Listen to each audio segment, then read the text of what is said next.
Doc Jean, maghisgot tag endometriosis. Unsa dining endometriosis, Doc niya? Unsa puy bation nato kung naataan ni Doc? Cancer ba ni Doc? Ako lang lahusog pangutana.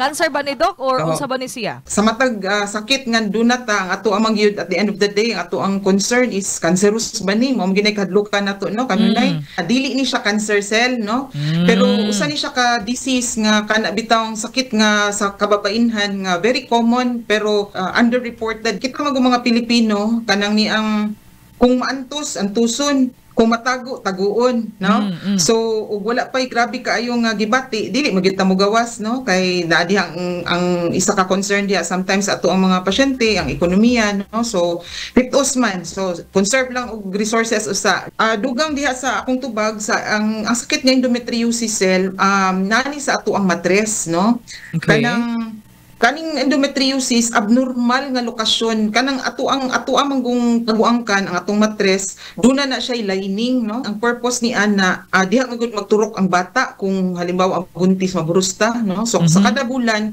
ang normal gid nga cycle sa babae mubaga na siya no tungod sa mga ginatawag nato endometrial glands no nga naa diha sa ato ang lining normal na nga lokasyon nga naa na siya sa lining karon sa sakit nga endometriosis imbis nga naa lang siya diha sa lining sa atong matres no so naapod siya miturok sa uban parte sa kuan ato ang pelvic area no pinaka common gyud nga ginatugkan aning endometriosis is kanang ovaries no ang normal hinumdumi ang endometrial glands na ara sa lining however sa sakit nga endometriosis tuan ninurok pud siya dito sa ato ang ovary ang uban dito sa panit sa atong matres ang uban patong dito sa ato ang pagtog ang uban gani naapas kung mga tinai no so but worse, these are just the most common. Sa sikbit lang mo, pilit siya dito sa sikbit sa ato ang matres. Pero sometimes, kaning very rarely, naapoy uban nga mga endometriosis nga naaniturok, layo na sa ato ang matres actually.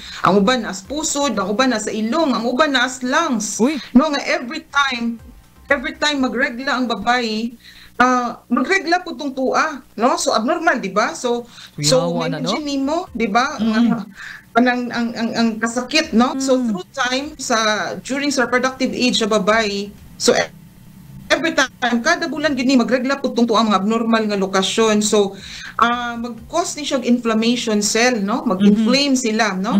Unya sa kadugayon sa panahon kaning mga organs nato sikbit lang rin na dikit lang na sila so cause siya og scarring no mag-cause og scar tissue so adhesion so magpilit sila so hinungdan nga mo mag-worsen siya through time unya daghan mga complications dayon no